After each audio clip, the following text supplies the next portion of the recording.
Hello students, आप सभी लोगों का राना केमिस्ट्री क्लासेस में स्वागत है। आज इस लेक्चर में हम बात करेंगे, जो लेक्चर 14 है, इस लेक्चर 14 में हम बात करेंगे radial and angular wave function की। तो रेडियल और एंगुलर वेव फंक्शंस क्या होता है, उससे पहले कुछ चीज़ें हम आपको बताना चाहेंगे। आपने एटॉमिक ऑर्बिटल के बारे में अच्छे से पढ़ा था और उसी में एक आपका एक नया टर्म साई के बारे में हमने बात की थी, साई और साई स्क्वायर के बारे में। ओके, तो यहाँ पर कुछ चीज़ें हैं जो आपको अच्छे समझनी है। तो मैंने यहाँ पे जो लिखा है कि एटॉमिक ऑर्बिटल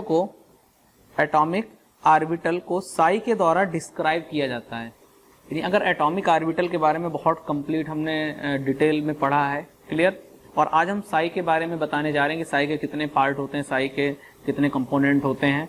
तो एटॉमिक ऑर्बिटल को साई के द्वारा डिस्क्राइब किया जाता है, अर्थात साई के दो कंपोनेंट होते हैं। साई के बारे में तो पिछले लेक्चर में आपने अच्छे से पढ़ ही लिया है। तो यहाँ पर आप देख रहे हैं कि साई बराबर, मैंने लिखा है psi R into Sai bracket में थीटा इंटू फाई। यानी ओवरऑल इस साई के दो पार्ट हैं। साई के कितने पार्ट हैं? दो पार्ट हैं।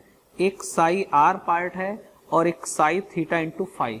ओके, यहाँ पर जो साई आर होता है इसको रेडियल पार्ट कहते हैं और साई थीटा इंटू फाई इसको हम लोग क्या कहते हैं? थीटा और फाई इसको हम लोग कहते हैं एंगुलर पार्ट। ओके, या इसको इस तरीके से भी लिख सकते हैं, साई ब्रैकेट में R comma theta comma phi. यानी ये हो गया रेडियल पार्ट और ये हो गया इसका एंगुलर पार्ट।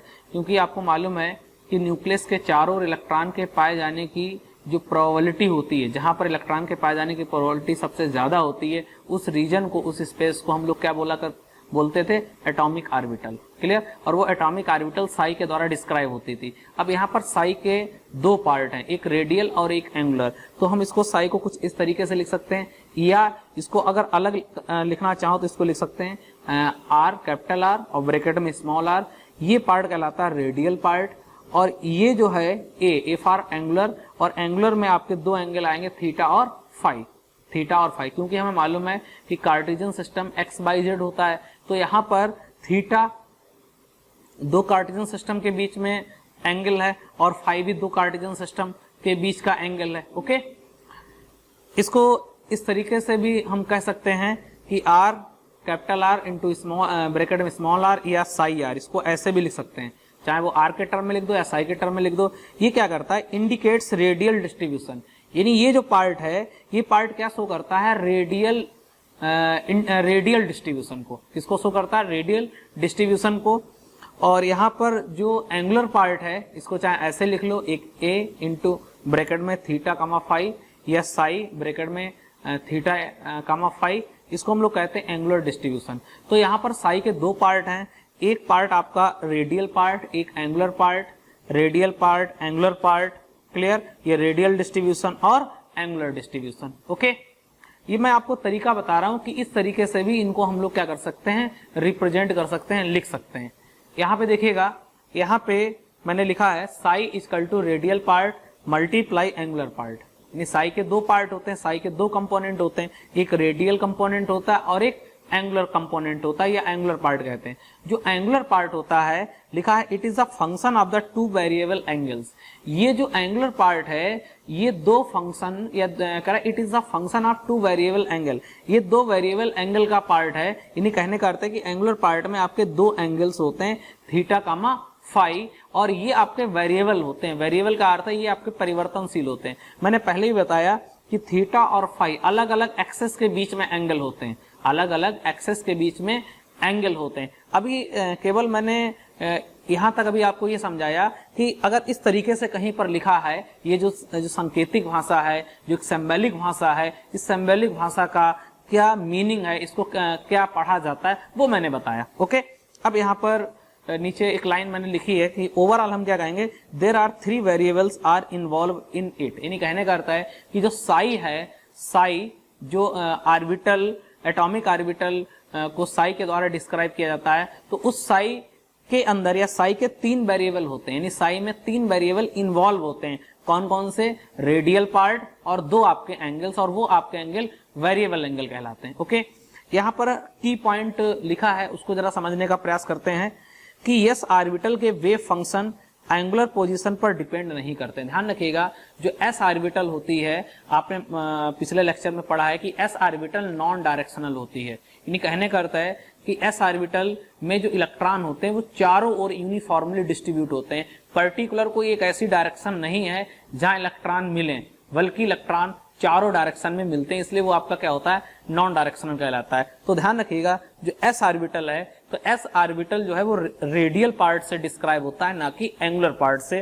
तो वो उसी चीज को यहाँ पर लिखा है कि एस ऑर्बिटल के वेव फंक्शन एंगुलर पोजीशन पर डिपेंड नहीं करते हैं, अतः सभी एस ऑर्बिटल सिमेट्रिकली स्फेरिकल होते हैं। ध्यान रखिएगा, एस ऑर्बिटल के वेव फंक्शन एंगुलर पोजीशन पर डिपेंड नहीं करते हैं, अतः सभी एस ऑर्बिटल सिमेट्रिकली स्फेरिकल होते हैं। जितने भी एस ऑर्बिटल हैं वो क्या है, वो सिमेट्रिकली स्फेरिकल होते हैं। सिमेट्रिकली स्फेरिकल समझ गया ना, कि उसमें इलेक्ट्रॉन का डिस्ट्रीब्यूशन चारों ओर यूनिफॉर्मली होता है, क्योंकि वो कैसा स्फेरिकल है। और स्फेरिकल का अर्थ क्या है कि उसका जो रेडियस है, यहाँ जाइए, अगर मान लो कोई भी स्फीयर है तो उसका रेडियस इस साइड में भी 2 सेंटीमीटर होगा, इधर भी 2 सेंटीमीटर होगा, इधर भी। तो वो क्या एक ऐसी शेप है, वो कैसी होती है, स्फेरिकली और सिमेट्रिकली होती है।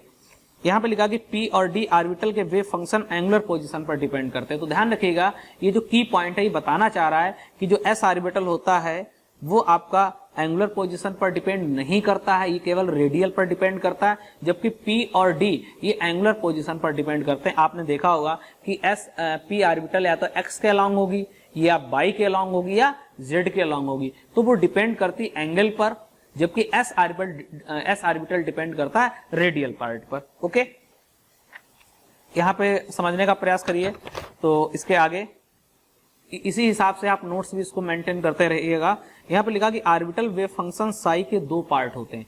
जो ऑर्बिटल वेव फंक्शन होता है, ऑर्बिटल वेव फंक्शन साई, इसके कितने पार्ट होते हैं, इसके 2 पार्ट होते हैं। पहला है रेडियल पार्ट और दूसरा है आपका एंगुलर पार्ट। अभी मैंने पीछे भी इसी चीज को बताया है कि साई को डिस्क्राइब करने के लिए, यानी साई को एक्सप्लेन करने के लिए इसके अंदर, यानी कि कह सकते हैं कि साई 2 पार्ट का या 2 कंपोनेंट साई में होते हैं, एक रेडियल पार्ट और एक एंगुलर पार्ट। एंगुलर पार्ट में आपके 2 एंगल्स होते हैं, थीटा और फाई। ओके, अब हम बात करते हैं कि रेडियल वेव फंक्शन क्या होता है। तो रेडियल वेव फंक्शन जो होता है डिपेंड्स अपॉन आर, ये डिस्टेंस पर डिपेंड करता है। किस पर डिपेंड करता है, डिस्टेंस पर डिपेंड करता है। क्लियर, यहाँ पे लिखा है कि the radial part which is dependent on the distance from the nucleus. ये जो रेडियल पार्ट होता है ये किस पर डिपेंड करता है, न्यूक्लियस से डिस्टेंस पर डिपेंड करता है। यहाँ पर ये भी लिखा है कि ये वेव फंक्शन न्यूक्लियस से इलेक्ट्रॉन के डिस्टेंस को प्रदर्शित करता है।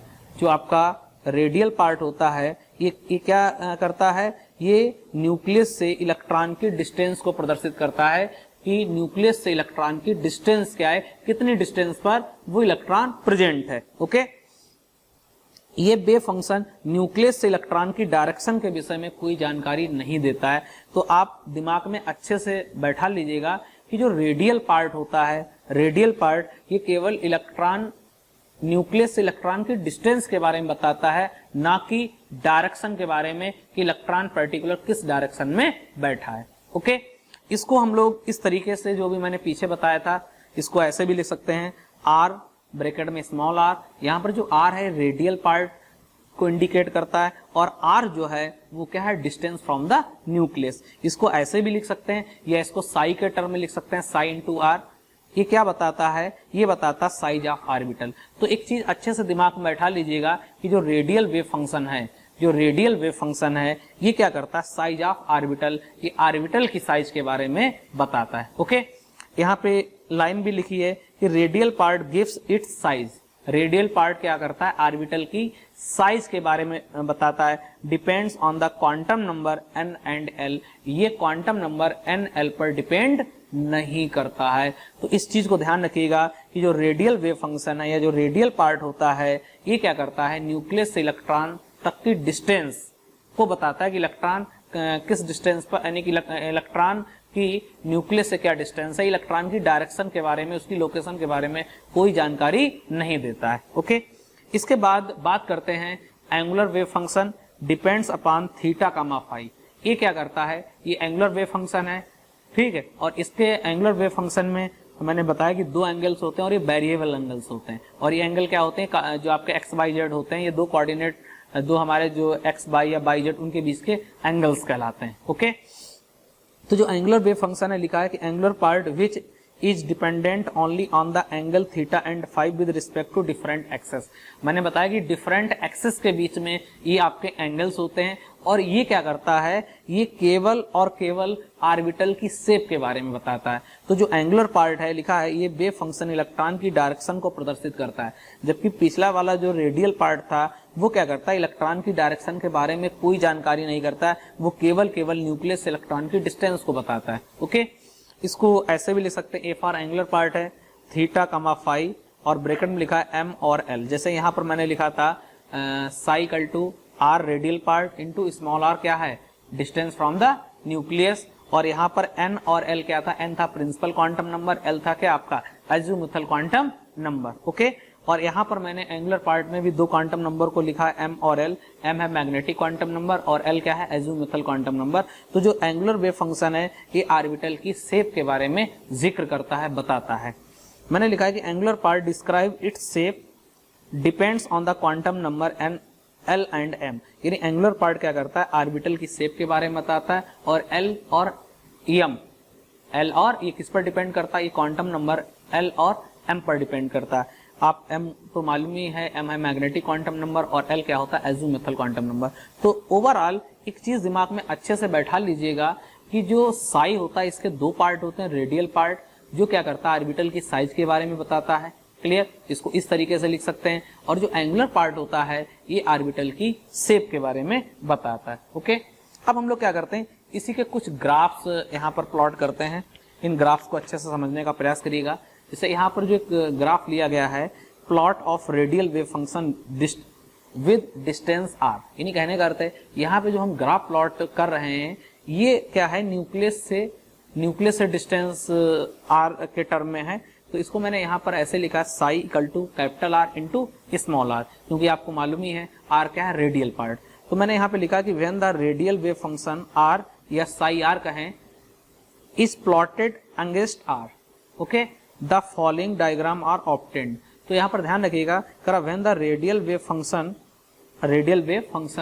Capital R into small R या psi into R is plotted against R the following diagram are obtained, यानी यहाँ पर जो आप ग्राफ प्लॉट करेंगे वो ग्राफ किसके बीच में होंगे, वो आपका रेडियल और आपका जो डिस्टेंस है, यानी कहने का अर्थ है ये जो ग्राफिकल रिप्रेजेंटेशन होगा वो क्या होगा कि न्यूक्लियस से अगर हम दूर जाएंगे तो इलेक्ट्रॉन की डेंसिटी पर क्या फर्क पड़ेगा। ओके, तो आपको क्या करना, सिंपली यहाँ पर एक ये एक्स एक्सेस है, ये वाई एक्सेस है, तो वाई एक्सेस पर आपने रेडियल पार्ट या साई आर कह सकते हैं जो आपका ऑर्बिटल वेव फंक्शन था। आप क्या देख रहे हैं, आपको पहले भी मालूम है कि जो न्यूक्लियस के नजदीक इलेक्ट्रॉन डेंसिटी सबसे ज्यादा होती है, और एस के लिए मैं बता रहा हूं कि इलेक्ट्रॉन डेंसिटी सबसे ज्यादा होती है क्योंकि एस में क्या होता है, एस के लिए जो 1s की अगर हम बात करें तो 1s में अगर बात करें किसी टाइप का कोई नोड नहीं होता है, क्लियर, इसलिए क्या होता है इलेक्ट्रॉन डेंसिटी सबसे ज्यादा जो होती है न्यूक्लियस के नजदीक होती। तो ये क्या है, ये जो ओरिजिन है यहाँ पर न्यूक्लियस को प्रदर्शित कर रहा है, तो यहाँ पर क्या इलेक्ट्रॉन डेंसिटी बहुत ज्यादा है, लेकिन जैसे जैसे न्यूक्लियस से दूर होते चले जाएंगे ये इलेक्ट्रॉन डेंसिटी क्या होगी, सडनली क्या होगी, डिक्रीज होती चली जाएगी। ओके, यहाँ पर लिखा 0 नोड्स, 1s में कोई नोड नहीं होता है। अगर हम बात करें, अगर इसी ग्राफ को अगर 2s के लिए प्लॉट करें तो क्या होगा, इलेक्ट्रॉन डेंसिटी सबसे ज्यादा है और 2s में नोड 1 होता है, तो क्या होगा, धीरे धीरे धीरे धीरे ये इलेक्ट्रॉन डेंसिटी घट के यहाँ पर क्या हो जाएगी, 0 हो जाएगी, क्लियर, और इसके बाद फिर ये अपोजिट डायरेक्शन में जाएगी और फिर ये आपकी दोबारा ये ऐसे राइज होगी। तो कहने करते हुआ कि जो 2s है तो 2s में नोड कितने होते हैं, 1। ये जो नीचे वाला पार्ट होता है निगेटिव पार्ट होता है और यहाँ इलेक्ट्रॉन डेंसिटी बिल्कुल नहीं होती। ये जो ग्राफ आपको दिख रहा है, क्योंकि हम लोग साई को क्या मान के चल रहे हैं, साई को एक वेव की तरह मान के चल रहे हैं। अगर ये वेव की तरह मान के चल रहे हैं तो इसके अंदर भी कितनी फेजेस होंगी, 2 फेजेस होंगी, पॉजिटिव निगेटिव। इस लाइन के ऊपर वाले पॉजिटिव होंगे, पॉजिटिव होंगे, और नीचे वाला पार्ट क्या होगा, निगेटिव। और निगेटिव पार्ट क्या होता है, देयर आर नो इलेक्ट्रॉन, यहाँ पर कोई इलेक्ट्रॉन नहीं है। ओके, इसके बाद इस ग्राफ को देखते हैं 2p के लिए। तो 2p में क्या है कि यहाँ पे 1s के लिए तो ये इलेक्ट्रॉन डेंसिटी सबसे मैक्सिमम, इसलिए ग्राफ ये यहाँ से आता है, जबकि 2p में क्या होता है, यहाँ पे इलेक्ट्रॉन डेंसिटी क्या है, बिल्कुल जीरो है। और धीरे धीरे क्योंकि S और S के बाद P आता है, 1s 2s फिर क्या आएगा 2p आएगा, तो यहाँ पर क्या होता है ये इलेक्ट्रॉन डेंसिटी जीरो है, फिर धीरे धीरे धीरे धीरे धीरे धीरे ये इलेक्ट्रॉन डेंसिटी बढ़ेगी और ये एक अधिकतम एक पीक तक जाएगी और उसके बाद ये क्या होगी, धीरे धीरे आपकी क्या होगी, डिक्रीज होगी। यहाँ पर क्या होगा, 2p में कोई नोड नहीं होता है। ओके, तो इस टाइप से हमने ये ग्राफ देखें, ये ग्राफ आपके radial wave function with distance r के साथ। इसके अलावा कुछ और ग्राफ्स हैं, उनको भी हम समझ लेते हैं। जैसे यहाँ पर ये ग्राफ 3s के लिए है, तो 3s में क्या हो रहा है, सेम वही चलेगा, ये वैल्यू आपकी हाई मिलेगी न्यूक्लियस के नजदीक इलेक्ट्रॉन डेंसिटी, फिर धीरे धीरे धीरे धीरे धीरे धीरे घट के यहाँ पर क्या हो गई, ये जीरो हो गई। ये क्या हो गई आपकी, जीरो की इलेक्ट्रॉन डेंसिटी। फिर क्या हुई है, निगेटिव आपकी चली, फिर क्या हुई है, फिर ये आपके यहाँ पर क्या हो गई, जीरो हो गई, फिर ये वैल्यू क्या हुई आपकी, बढ़ी। तो ओवरऑल यहाँ पर आपको कितने नोड मिल रहे हैं, 3s में आपको 2 नोड मिलते हैं। कितने नोड मिलते हैं, 2 नोड। क्योंकि ये साई के लिए है, ये किसके लिए, आपके लिए साई के लिए, तो इसमें दोनों आपकी फेजेस होती हैं, पॉजिटिव और निगेटिव। ओके, अगर हम 3p के लिए देखें तो यहाँ पर इलेक्ट्रॉन डेंसिटी जीरो, फिर ये वैल्यू क्या हुई आपकी बढ़ेगी, फिर ये आपकी कम होगी, यहाँ पर क्या हो जाएगी, इस पर यहाँ पर आपकी जीरो हो जाएगी, फिर ये आपकी क्या होगी, निगेटिव जाएगी। ओके, ये काय के लिए होगा, आपके 3p के लिए। फिर ये आपका ग्राफ काय के लिए, 3d के सेम वहीं पर जीरो, फिर ये वैल्यू बढ़ेगी और फिर आपकी क्या हो जाएगी, जीरो हो जाएगी। ओके, इसके बाद ये जो था ये रेडियल वेव फंक्शन के लिए था। अगला ग्राफ जो होगा वो आपका होगा एंगुलर वेव फंक्शन। देखिए, तो plot of angular wave function, यहाँ पे लिखा है the angular wave function is independent of the radius. यानी ये जो एंगुलर पार्ट होता है ये क्या होता है, ये रेडियस पर डिपेंड नहीं करता है, जबकि रेडियल पार्ट जो होता है वो डिस्टेंस पर डिपेंड करता है, वो डिपेंडेंट फंक्शन होता है, जबकि ये इंडिपेंडेंट ऑफ द रेडियस है। करा the wave function sigh of S orbital do not change with angles. ध्यान रखिएगा, जो आपका वेव फंक्शन साई है, wave function sigh of S orbital do not change with angles, ये क्या होता है, ये एस ऑर्बिटल के लिए क्या होता है, चेंज नहीं होता है। सीधे लिखा the wave function sigh of S orbital, S orbital का जो वेव फंक्शन है do not change with angle, क्योंकि एस जो होता है वो किस पर डिपेंड करता है, रेडियल, इसको एंगल से लेना देना नहीं है। Because there are non direction. तो अगर आपसे पूछे कि ऐसा क्यों होता है कि एस ऑर्बिटल जो है वो केवल रेडियस पर डिपेंड करता है, एंगुलर पर डिपेंड नहीं करता, तो सीधे तौर बोलना कि ये क्या होता है, नॉन डायरेक्शनल होता है। इसमें इलेक्ट्रॉन का डिस्ट्रीब्यूशन क्या होता है, चारों डायरेक्शन में सिमेट्रिकली डिस्ट्रीब्यूशन होता है, बराबर चारों तरफ इलेक्ट्रॉन वितरित रहता है। करा हैंस all S orbital are spherical symmetrical, यानी जितनी भी एस ऑर्बिटल होती हैं 1s 2s 3 जो भी हो आपकी, क्लियर, वो आपकी कैसी होती हैं, सिमेट्रिकल होती हैं। तो ओवरऑल एक दिमाग में बैठाना है कि एस ऑर्बिटल रेडियल पार्ट है, ये रेडियस पर डिपेंड करता है, इसके अलावा p है, d है, f है, ये सारे एंगुलर पार्ट हैं, ये एंगल्स पर डिपेंड करते हैं। ओके, जैसे आप यहाँ पर मैंने p के लिए लिए हैं, ये px x के अलॉन्ग होता है, क्लियर। अब इलेक्ट्रॉन की डेंसिटी x के अलॉन्ग ही मिलेगी आपकी। अगर इसी को आप p ऑर्बिटल को आपने क्या किया, थोड़ा सा अगर ऐसे रोटेट कर दिया, अब ये किसके अलॉन्ग इलेक्ट्रॉन डेंसिटी मिल जाएगी, y के अलॉन्ग। इसको अगर रोटेट कर दो तो किसके अलॉन्ग मिल जाएगा, z के अलॉन्ग। तो ये जो s को छोड़ के p, d और f जो ऑर्बिटल हैं ये एंगुलर पार्ट होती हैं, ये एंगल्स पर डिपेंड करती हैं। ओके, अब उसी के आगे यहाँ पे देखते हैं। अब अगला जो नेक्स्ट लेना है वो लेना है आपको radial probability density. Radial probability density या रेडियल प्रोबेबिलिटी डेंसिटी ग्राफ या कर्व कहें। ओके, तो जहां पर डेंसिटी की बात आती है, मैंने पिछले लेक्चर में भी बताया था कि जो साई स्क्वायर होता है ये क्या करता है, ये इलेक्ट्रॉन डेंसिटी की बात करता है, यूनिट वॉल्यूम में इलेक्ट्रॉन के पाए जाने की प्रोबेबिलिटी की बात करता है। तो उसी को यहाँ पर हम लोग समझते हैं कि क्या है ये रेडियल प्रोबेबिलिटी डेंसिटी या ग्राफ। तो लिखा है कि किसी पॉइंट पर वेव फंक्शन का स्क्वायर, आपको मालूम है कि सिंपली वेव फंक्शन क्या होता है, साई होता है। अगर इस साई का क्या कर दें, स्क्वायर कर दें, तो अब हम इसको क्या पढ़ेंगे, साई स्क्वायर। तो किसी पॉइंट पर वेव फंक्शन का स्क्वायर, साई स्क्वायर, उस पॉइंट पर इलेक्ट्रॉन डेंसिटी को दर्शाता है। तो इलेक्ट्रॉन की डेंसिटी को प्रदर्शित करने का, या उसका जो इलेक्ट्रॉन की डेंसिटी को जो हम सांकेतिक भाषा में लिखते हैं वो किससे लिखते हैं, साई स्क्वायर। तो साई स्क्वायर बेसिकली क्या है, यूनिट वॉल्यूम में इलेक्ट्रॉन के पाए जाने की प्रोबेबिलिटी या यूनिट वॉल्यूम में इलेक्ट्रॉन की डेंसिटी। इतना क्लियर हो गया। यहाँ पे लिखा है कि साई स्क्वायर का न्यूक्लियस से डिस्टेंस r के साथ ग्राफ प्रोबेबिलिटी डेंसिटी ग्राफ कहलाता है। यानी कहने का अर्थ है कि कभी प्रोबेबिलिटी डेंसिटी ग्राफ की बात आए तो साई स्क्वायर और r के बीच में जो ग्राफ जितने भी मिलेंगे वो सारे ग्राफ आपके क्या कहलाएंगे, प्रोबेबिलिटी डेंसिटी ग्राफ। तो यहाँ पर आपको 2 ग्राफ दिख रहे हैं। यहाँ पर आपको क्या करना है, ये x कोऑर्डिनेट है, y कोऑर्डिनेट है। x कोऑर्डिनेट के अलॉन्ग आपको क्या लेना है, आर मेंशन करना है, बाई के अलॉन्ग क्या रखना है, साई स्क्वायर। साई स्क्वायर के बारे में हमने बात पहले कर दी है कि क्या है, यूनिट वॉल्यूम में इलेक्ट्रॉन की डेंसिटी। अब होगा क्या, बनेस के लिए क्या होता, कोई नोड होता नहीं तो इलेक्ट्रॉन डेंसिटी यहाँ पर हाई है, फिर क्या होगा, सडनली धीरे धीरे क्या होगा, न्यूक्लियस से दूर जाने पर इलेक्ट्रॉन डेंसिटी क्या हो जाएगी, ये कम होती चली जाएगी। ओके, अब यहाँ पर देखें 2s में नोड होता है तो यहाँ इलेक्ट्रॉन डेंसिटी हाई है, धीरे धीरे धीरे धीरे ये इलेक्ट्रॉन डेंसिटी आपकी क्या हो गई, यहाँ पे आके 0 हो गई। और फिर क्या हुई, और नोड आपको मालूम है एक ऐसा पॉइंट प्लेन जहां पर इलेक्ट्रॉन डेंसिटी क्या होती है, 0। फिर धीरे धीरे इलेक्ट्रॉन डेंसिटी क्या होगी, बढ़ेगी और फिर ये सडनली क्या होगी, आपकी डिक्रीज होती चली जाएगी। तो 2s में नोड कितना आपको मिलता है, 1 नोड मिलता है, जबकि 1s में कोई नोड नहीं होता है। अब यहाँ पर कुछ मैंने पॉइंट कुछ डिटेल यहाँ पर लिखी है जो आपको एग्जाम पर्पज से बहुत इंपॉर्टेंट है। लिखा है, the plot for 1s orbital indicates that probability is maximum near the nucleus.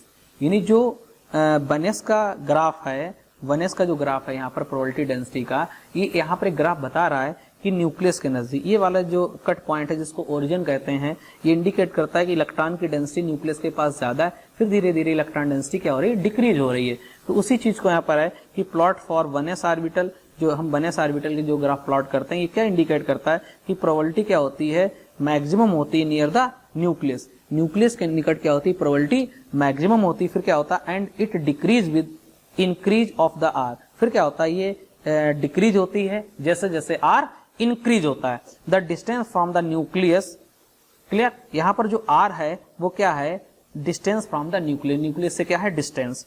But लेकिन इट नेवर बिकम्स 0, ये कभी 0 नहीं होती, even at the large distance, ये बहुत दूर तक, ये कभी इसको मैच मत करना, ये क्या होती है लॉन्ग डिस्टेंस तक, ये क्या होती है, ये इलेक्ट्रॉन की डेंसिटी कहीं ना कहीं कुछ ना कुछ मात्रा में इलेक्ट्रॉन कहीं ना कहीं आपका मिलेगा जरूर, ये आपका 0 नहीं होता है। तो इस चीज को ध्यान रखिएगा, इसको मिलाना मत। तो उसी चीज को कह रहा कि what it never becomes 0 even at the large distance. Okay, अब आगे यहाँ पर कह रहा है second point, the plot for the 2s orbital. अगर हम 2s ऑर्बिटल के लिए ड्रा करें तो क्या हो रहा है, इंडिकेट से क्या इंडिकेट करता है, दैट प्रोबेबिलिटी डिक्रीज, प्रोबेबिलिटी क्या हो रही है, भाई डिक्रीज हो रही है, और डिक्रीज यहाँ पर 0 हुई, फिर क्या हुई, सडनली बढ़ी और फिर क्या हुई, फिर डिक्रीज हो गई। तो वही कह रहा है कि the plot for the 2s orbital indicates that probability decrease, probability क्या हो रही है, डिक्रीज हो रही है, एंड बिकम्स 0, और 0 हो जाती है, जहां पर 0 हो जाएगी वो नोड या नोडल पॉइंट कहलाएगा। एट पर्टिकुलर डिस्टेंस, एक पर्टिकुलर डिस्टेंस पर 0 हो जाती है, this point is called nodal point या नोड। तो जहां पर इलेक्ट्रॉन डेंसिटी क्या हो जाती है, 0 हो जाती है, वो नोड या नोडल पॉइंट कहलाता है। After nodal point the probability again increase and decrease. तो अब क्या हुआ, ये प्रोबेबिलिटी अगेन इंक्रीज होती है और फिर आफ्टर सम टाइम फिर क्या हो जाएगी, ये डिक्रीज हो जाएगी, फिर हो सकता है फिर एक और आपको नोड मिले। ओके, ये कुछ और ग्राफ प्लॉट की इनको भी समझ लेते हैं। ये साई स्क्वायर लिखो या आर स्क्वायर लिखो, बात एक ही है, डिस्टेंस आर के साथ यहाँ पर क्या इलेक्ट्रॉन डेंसिटी ज्यादा है, फिर धीरे धीरे धीरे धीरे धीरे धीरे धीरे क्या हो रही है, डिक्रीज हो रही है। ऐसे ये 2s के लिए इलेक्ट्रॉन डेंसिटी हाई, यहाँ पे 0 हुई, फिर इंक्रीज हुई, फिर ये डिक्रीज हुई। ऐसे ही ये 3s के लिए डिक्रीज हो रही है, यहाँ पर 0 हो गई, फिर ये राइज हुई, बढ़ी, फिर ये डिक्रीज हुई, फिर ये इंक्रीज हुई, फिर ये आपकी डिक्रीज हुई। 2p के लिए देखो, यहाँ पे क्या था, ये 0 थी। 2p में तो क्या होता है, ये 3s जितने भी s ऑर्बिटल्स होती हैं इनमें इलेक्ट्रॉन डेंसिटी न्यूक्लियस के नजदीक होती, बट 2p में क्या होता है, न्यूक्लियस के निकट इलेक्ट्रॉन डेंसिटी क्या होती है, 0 होती। लेकिन यहाँ पर धीरे धीरे क्या होगी, ये बढ़ेगी और फिर क्या होगी, एक पीक वैल्यू पर क्या होगी, मैक्सिमम, और फिर ये अचानक क्या होगी, ये डिक्रीज होगी। नेक्स्ट देखिए, ये ग्राफ क्या बता रहा है, एक ग्राफ बता रहा है कि इलेक्ट्रॉन डेंसिटी 0, फिर ये क्या होगी, increase decrease increase decrease increase decrease. क्यों, साई स्क्वायर की वैल्यू क्या होती है, पॉजिटिव। लेकिन अगर केवल ये ग्राफ किसके लिए होता, अगर ये ग्राफ साई और आर के लिए होता तो ये ग्राफ कुछ ऐसा चलता। अब ऐसा चलता तो ये पॉजिटिव, ये निगेटिव, पॉजिटिव और निगेटिव। लेकिन अगर यही ग्राफ साई स्क्वायर के लिए होगा तो ये जो निगेटिव वाले हैं ये क्या हो जाएंगे, पॉजिटिव हो जाएंगे। तो ये वाला पार्ट तो ऐसे रहेगा और ये वाला पार्ट क्या हो जाएगा, पलट जाएगा, तो ये पॉजिटिव हो जाएगा। ये वाला पार्ट पॉजिटिव है और ये वाला पलट जाएगा और एक ऐसा हो जाएगा आपका पॉजिटिव हो जाएगा। ओके, इसके बाद इस ग्राफ को भी देख लेते हैं। ये ग्राफ क्या है, ये x बाई यहाँ पर इलेक्ट्रॉन डेंसिटी क्या है, मैक्सिमम है, और जैसे जैसे क्या होगा, डिस्टेंस बढ़ेगी न्यूक्लियस से, वैसे वैसे क्या होगा, इलेक्ट्रॉन डेंसिटी डिक्रीज हो जाएगी। अब इसी चीज का एक ग्राफ, इसी चीज को हमें ग्राफिकली यहाँ पे बनाना है। तो ग्राफिकली देखिए क्या है, यहाँ पे न्यूक्लियस के नजदीक, भाई ये तो पार्ट न्यूक्लियस का, इलेक्ट्रॉन डेंसिटी सबसे ज्यादा होगी, और फिर क्या होगा, जैसे जैसे न्यूक्लियस से दूर जाएंगे इलेक्ट्रॉन डेंसिटी डिक्रीज होगी। तो इसी चीज को आप देख रहे हो कि यहाँ पर क्या है, न्यूक्लियस इलेक्ट्रॉन डेंसिटी हाई है, फिर धीरे धीरे धीरे धीरे इलेक्ट्रॉन डेंसिटी क्या हो जाएगी, ये घटती चली जाएगी और क्या हो जाएगी, ये डिक्रीज होती चली जाएगी। ओके, अगला जो टॉपिक है वो है radial probability distribution curve. Okay, तो रेडियल प्रोबेबिलिटी डिस्ट्रीब्यूशन कर्व क्या होता है, इसको जरा समझने का प्रयास करिएगा। देखा, it is probability of finding the electron in A spherical shell of radius r and thickness dr from the nucleus.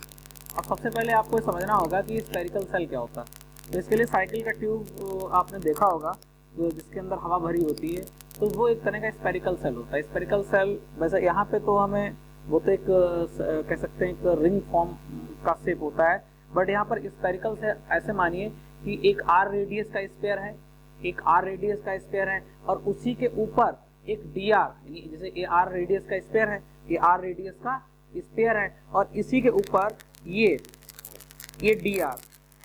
dr radius का एक स्फीयर और है, लेकिन वो कॉन्सेंट्रिक है, यानी कि सेंटर दोनों के एक ही। यहाँ पर दो स्फीयर हैं, एक r रेडियस का स्फीयर है और उसी के ऊपर एक r प्लस dr रेडियस का स्फीयर है। तो बीच में आपको क्या मिलेगी, आपको बीच में ये स्फेरिकल सेल मिलेगी। क्या मिलेगी, ये स्फेरिकल सेल मिलेगी। यानी कुल मिला के यहाँ पर दो स्फीयर हैं, दो गोले हैं, एक r रेडियस का है और इसके ऊपर एक दूसरा स्फीयर है, उसकी रेडियस कितनी, r प्लस dr। ओके, तो यहाँ पर दोबारा मैं पढ़ रहा हूँ, it is the probability of finding electron in A spherical shell of radius r and thickness dr from the nucleus. तो मुझे ओवरऑल इस स्फेरिकल सेल जो है, जो आपकी स्फेरिकल सेल है, इस स्फेरिकल सेल के अंदर इलेक्ट्रॉन के प्रोबेबिलिटी की बात करनी कि इलेक्ट्रॉन की प्रोबेबिलिटी, इलेक्ट्रॉन की क्या क्वांटिटी है, क्या कितनी इलेक्ट्रॉन की इसके अंदर क्वांटिटी या मात्रा या प्रोबेबिलिटी की बात करेंगे।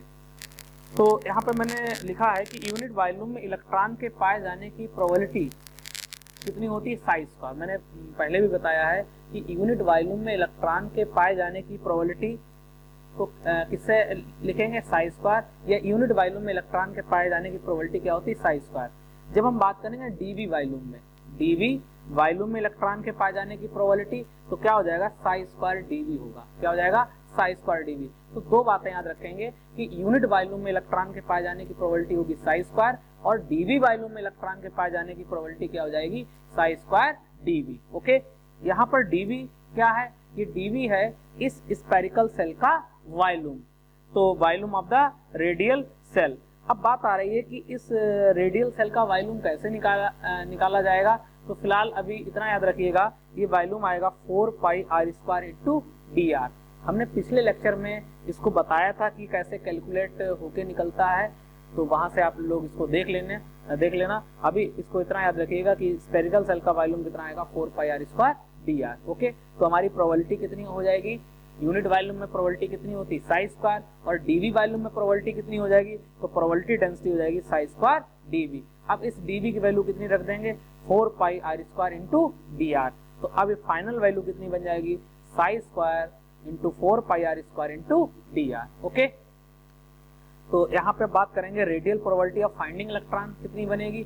तो इसका फार्मूला याद रखिएगा, probability density multiply volume of the spherical shell. Probability density क्या होती है, साई स्क्वायर, और volume of the spherical shell या रेडियल सेल वो कितना निकाला था हमने, 4 पाई r स्क्वायर dr। तो वैल्यू रख देंगे 4 पाई r स्क्वायर dr। तो ध्यान रखिएगा, radial probability of finding electron या रेडियल प्रोबेबिलिटी डेंसिटी क्या निकल के आएगी, साई स्क्वायर इंटू 4 पाई r स्क्वायर dr। ओके, यहाँ पे इसको दोबारा उसी चीज को लिख दिया गया है, ठीक है, तो आप लोग रिपीट ना करिएगा। रेडियल प्रोबेबिलिटी या रेडियल प्रोबेबिलिटी फंक्शन क्या होती है, probability density multiply volume of the spherical shell या रेडियल सेल। इसको दोबारा मत लिखना, मैंने यहाँ पे रिपीट हो गई लाइन। ओके, अब बात आ रही है कि इसको साई स्क्वायर लिख सकते हैं या इसको रेडियल का टर्म r स्क्वायर भी लिख सकते हैं। तो अगर कहीं अगर ऐसा लिखा है तो ये भी ठीक है, और कहीं अगर ऐसा लिखा है r स्क्वायर इंटू 4 पाई r स्क्वायर dr, ये भी ठीक है। ओके, तो ओवरऑल हमने जाना कि रेडियल प्रोबेबिलिटी डिस्ट्रीब्यूशन कर्व क्या होता है, और रेडियल स्फेरिकल सेल क्या होती है, इस सेल का वॉल्यूम क्या होता है डीवी, उस डीवी को कैलकुलेट किया गया। मैंने यहाँ पर कैलकुलेशन नहीं बताई, बट पिछले लेक्चर मैंने डीवी की कैलकुलेशन बताई थी कि डीवी की वैल्यू निकल के आएगी 4 पाई r square into dr। Okay, इसकी वैल्यू रख देंगे, तो यहाँ पर प्रोबेबिलिटी डेंसिटी जो निकल के आएगी रेडियल प्रोबेबिलिटी डेंसिटी, वो निकल के आएगी आपकी Sai square into 4πr² dr। Okay, अब हमें चाहिए ग्राफ। क्या चाहिए? ग्राफ। इस ग्राफ को क्या कहेंगे? Radial probability distribution. तो यहाँ पर लिखा है कि 4πr² Sai square dr। Okay, वह डिस्टेंस r के बीच ग्राफ खींचने पर जो ग्राफ प्राप्त होता है उसे रेडियल प्रोबेबिलिटी डिस्ट्रीब्यूशन ग्राफ या कर्व कहा जाता है। तो ध्यान रखिएगा कि 4πr² साई स्क्वायर dr और डिस्टेंस r, इन दोनों के बीच जब ग्राफ खींचेंगे और ग्राफ खींचने पर जो ग्राफ प्राप्त होगा उसी ग्राफ को क्या कहेंगे? Radial probability distribution graph. Okay, अब इस ग्राफ को यहाँ पर समझते हैं। देखिएगा, यहाँ पे जो पहला ग्राफ है ये आपका x एक्सेस है, ये आपका y एक्सेस है। तो यहाँ पर जो ग्राफ खींचा गया है वो 4πr² साई स्क्वायर dr और r के बीच में। तो यहाँ पर इलेक्ट्रॉन डेंसिटी क्या होती है? यहाँ पर ध्यान रखिएगा, ये 1s के लिए है, ठीक है। तो यहाँ पर क्या रहेगी? आपकी 0 रहेगी। तो धीरे धीरे क्या होगी? इलेक्ट्रॉन डेंसिटी बढ़ेगी बढ़ेगी बढ़ेगी और यहाँ पर एक पीक वैल्यू पर क्या होगी? इलेक्ट्रॉन डेंसिटी सबसे ज्यादा होगी। ये जो डिस्टेंस है वो डिस्टेंस कितनी मानी जाती है? ये डिस्टेंस होती है r या a0 0.529 एंगस्ट्रॉम। यानी कहने का अर्थ है कि न्यूक्लियस से जब आप 0.529 एंगस्ट्रॉम डिस्टेंस पर जाएंगे तो सबसे ज्यादा इलेक्ट्रॉन डेंसिटी मिलेगी। तो ये ग्राफ इस चीज को एक्सप्लेन कर रहा है कि जब आप 0.529 एंगस्ट्रॉम डिस्टेंस पर पहुंचेंगे तो इलेक्ट्रॉन डेंसिटी सबसे ज्यादा मिलेगी। फिर क्या होगा? इसके बाद फिर क्या होगा? इलेक्ट्रॉन डेंसिटी धीरे धीरे क्या होगी? डिक्रीज होगी। ये जो आपको हाइट मिल रही है, ये हाइट इंडिकेट कर रहा है कि यहाँ पर इतनी डिस्टेंस चलने पर इलेक्ट्रॉन डेंसिटी सबसे ज्यादा आपको मिलेगी। तो यहाँ पर लिखा गया it is called radius of maximum probability. ये जो रेडियस कहलाएगी, इस रेडियस पर इलेक्ट्रॉन डेंसिटी, इस डिस्टेंस पर इलेक्ट्रॉन डेंसिटी सबसे ज्यादा मिलेगी, इसलिए इसको क्या बोलते हैं? It is called radius of maximum probability. Okay, अब इसी के यहाँ पर पैरेलल, इसी के पास में दूसरा ग्राफ देखिएगा। ये भी graph 4πr² Sai square dr और वर्सेस r के बीच में है। ये इलेक्ट्रॉन डेंसिटी 0, फिर ये क्या हुई? इलेक्ट्रॉन डेंसिटी बढ़ी, फिर धीरे धीरे क्या हुई है? कम हो गई, यानी मीन्स 0 हो गई। और जहाँ पे 0 होती वही क्या कहलाता है? आपका नोड या नोडल पॉइंट। फिर धीरे धीरे वैल्यू क्या हुई? आपकी बढ़ी और फिर आपकी वैल्यू डिक्रीज हुई। तो ध्यान रखिएगा, इस न्यूक्लियस से यहाँ तक कितना? 0.890 एंगस्ट्रॉम पर क्या होगी? इलेक्ट्रॉन डेंसिटी मैक्सिमम होगी। फिर क्या होगी? इलेक्ट्रॉन डेंसिटी आपकी 0 हो जाएगी। फिर क्या होगी? इलेक्ट्रॉन डेंसिटी 2.7 एंगस्ट्रॉम पर मैक्सिमम होगी। फिर सडनली क्या होगी? आपकी डिक्रीज होगी। ओके, इसके बाद एक ग्राफ देखिए 2p के लिए, इलेक्ट्रॉन डेंसिटी 0, फिर क्या होगी? ये बढ़ेगी। और ये कितना डिस्टेंस चलने पर आपको इलेक्ट्रॉन डेंसिटी सबसे ज्यादा मिलेगी? 2.1 एंगस्ट्रॉम पर जब आप पहुंचेंगे, ये न्यूक्लियस से जब 2.1 एंगस्ट्रॉम डिस्टेंस चलेंगे तो इलेक्ट्रॉन डेंसिटी सबसे ज्यादा मिलेगी। फिर इलेक्ट्रॉन डेंसिटी आपकी डिक्रीज होगी। ओके, तो ओवरऑल अभी तक जो हमने पढ़ा है वो आपको रेडियल प्रोबेबिलिटी डिस्ट्रीब्यूशन क्या होते हैं, radial probability density, radial probability distribution, clear, psi R के बीच में ग्राफ, साई आर स्क्वायर के बीच में ग्राफ, इन सारी बातों पर हमने बात यहाँ पर की है, क्लियर। और ओवरऑल अब आपको करना ये है कि जो लोग पहली बार इसको देख रहे हैं, इस लेक्चर को, ये लेक्चर 14 है, तो इससे पहले के जो भी वीडियो लेक्चर हैं वो प्ले लिस्ट में जाके वहाँ आप उसको ओपन करिए और जितने भी एटॉमिक स्ट्रक्चर जो आपका इनऑर्गेनिक केमिस्ट्री बीएससी पार्ट 1 का है, सारे आपके सीरियल वाइज वहाँ पे क्या हैं, अपलोड हैं। अच्छे से देखिए, नोट्स बनाइए, ओके, और घर बैठकर इसको अच्छे से तैयार करिए।